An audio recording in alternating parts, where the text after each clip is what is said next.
do Claudinho. Gente, isso... Olha, o Claudinho estava certo no Palmeiras, tinha dado sim. Palmeiras e Zenit já tinham trocado documentos, tudo certo. Sabe o que aconteceu? Ele vai para o Catar em cima da hora. Leila Pereira falou sobre essa situação.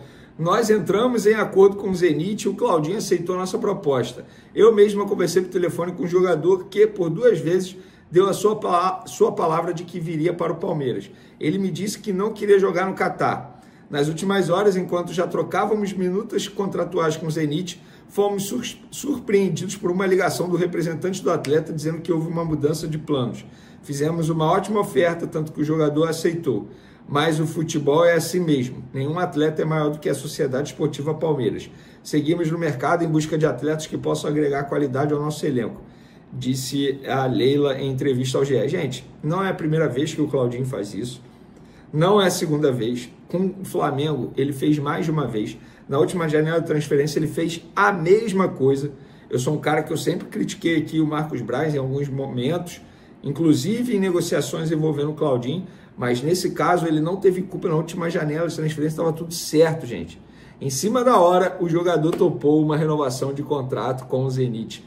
Onde eu quero chegar? Que tá claro, tá nítido que o Claudinho e seus representantes usaram tanto o Flamengo quanto o Palmeiras em várias oportunidades para se valorizar de outra forma, seja numa renovação com o Zenit ou seja agora indo para um clube do Catar. Inclusive, na última janela de transferência, tinha vídeo do Flamengo pronto. Eu trouxe essa informação para vocês aqui. Eu vi o vídeo. É porque eu não podia publicar o vídeo na ocasião. Só a imagem que eu publiquei. Então, assim, o Claudinho, vou te falar, tanto é que o Marcos Braz aí no Twitter andou soltando gracinha envolvendo o Claudinho agora nas últimas horas. Mas vamos falar agora de Flamengo. O Flamengo entra em campo nessa quarta-feira ainda com o time alternativo comandado pelo técnico Kleber dos Santos. O time principal treinou no Ninho do Urubu nessa terça-feira, depois da entrevista coletiva do Juninho, que foi até uma boa entrevista coletiva, poucas palavras. Eu acho até que ele estava um pouco tímido, um pouco nervoso, mas palavras importantes, bem importantes, sobretudo quando ele disse que uma das características principais que ele tem é a marcação sob pressão. Isso explica muito o fato do Felipe Luiz ter pedido a contratação dele, porque era uma virtude ou uma característica que o Felipe Luiz estava buscando no futuro atacante contratado pelo Flamengo. E o Juninho tem essa virtude. Gostei também quando ele foi questionado sobre substituir Gabigol, que ele chega para a vaga do Gabigol. Ele falou que nenhum jogador é maior que o Flamengo, que o Gabigol fez uma linda história e que agora ele é um trabalhador e vai correr atrás para ter sucesso com a camisa do Flamengo também. Mas sobre esse duelo do Flamengo com o Bangu nessa quarta-feira, 35 mil ingressos. Vamos lá, dá para botar mais, porque essa informação eu tive por volta de meio-dia. Então vamos botar aí, cerca de 40 mil ingressos foram vendidos para Bangu e Flamengo, o jogo que vai ser lá no Castelão, em São Luís, no Maranhão. Lembrando que a capacidade é quase 42 mil desse estádio, e o jogo vai ser às 7 horas da noite, tá, galera? Horário de Brasília. E para esse duelo, na atividade dessa terça-feira, apurei que Kleber dos Santos vai fazer mudanças no time titular. O Guilherme, que foi titular na última partida, e o Thiaguinho, que foi titular também nos últimos 3 jogos, esses dois saíram do time titular, treinaram entre as reservas. João Alves e o Wallace entraram. E aí o setor ofensivo foi formado da seguinte forma: João Alves no meio de campo, responsável, entre aspas, por ser o armador das jogadas, o Lohan numa ponta direita, o Wallace na ponta esquerda e o Carlinhos centralizado. Ele manteve Fabiano e Ryan Lucas, 2 volantes, e na zaga entra o Cleiton, um jogador que disputou amistoso contra o São Paulo e foi para São Luís para poder ser titular dessa partida também. Então o provável Flamengo tem Diogo Alves, Daniel Salles, Pablo, Cleiton, Zé Wellington, Ryan, Fabiano, João Alves, Wallace, Lohan e Carlinhos. Só de ter tirado o Thiaguinho, eu acho que o Kleber dos Santos faz certo. Tem que mudar, tem que fazer alguma coisa, porque não dá para o Flamengo continuar apresentando. E outra, é a despedida dele nesse início do Campeonato Carioca. Ele precisa vencer. O Bangu é o lanterna. O Flamengo é o vice-lanterna ali, penúltima colocação. O Bangu é lanterna. Sim, o Flamengo tem a obrigação de vencer o Bangu. Não dá para falar de obrigação no futebol. Nesse caso tem, é o Flamengo.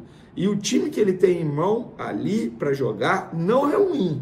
Não é ruim, é uma boa base Estamos falando de bons jogadores. E o Flamengo tem que ganhar, sim, esse jogo para dar uma aliviada na tabela, porque o Flamengo em fevereiro, dia 8 de fevereiro, tem um clássico, dia 12 de fevereiro tem um clássico e dia 15 de fevereiro tem um clássico. Tabela complicada para o Flamengo.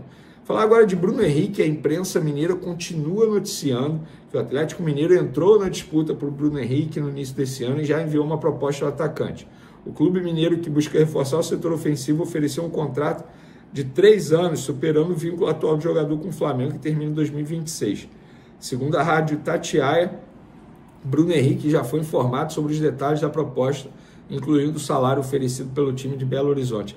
Eu vou ser bem sincero, nem perdi tempo perguntando para os representantes do atleta se é verdade. E se for verdade, o Flamengo não vai fazer. O Bruno Henrique faz parte do grupo de jogadores importantes que o José Boto disse que não vai negociar, não vai liberar. E eu acho que está certo. E pelo que eu entendi do Felipe Luiz em relação ao Bruno Henrique, o Bruno Henrique vai ser ponta, não vai ser falso 9 em nenhum momento, tanto é que ele botou o Alcaraz nessa posição. Vamos falar de Vitão, galera, porque o Vitão, zagueiro do Internacional, já disse sim à proposta do Flamengo. Os representantes do atleta já disseram sim ao Flamengo. Os representantes do atleta entendem que esse movimento do Vitão, do Internacional para o Flamengo, seria o ideal nesse momento da carreira dele. Estão buscando agora um acordo com o Internacional. Entre Flamengo e Vitão, tudo certo. Base salarial, tempo de contrato, que seria de 5 anos. Agora, resta a liberação do Internacional. Óbvio, é a parte mais difícil. E o Flamengo não faria uma proposta Internacional se não tivesse o sim do Vitão. E já tem, tá tudo certo. E o pai do Vitão, junto com um dos empresários do atleta, vai desembarcar nessa quarta-feira em Porto Alegre para se reunir com o Internacional. Eles vão conversar.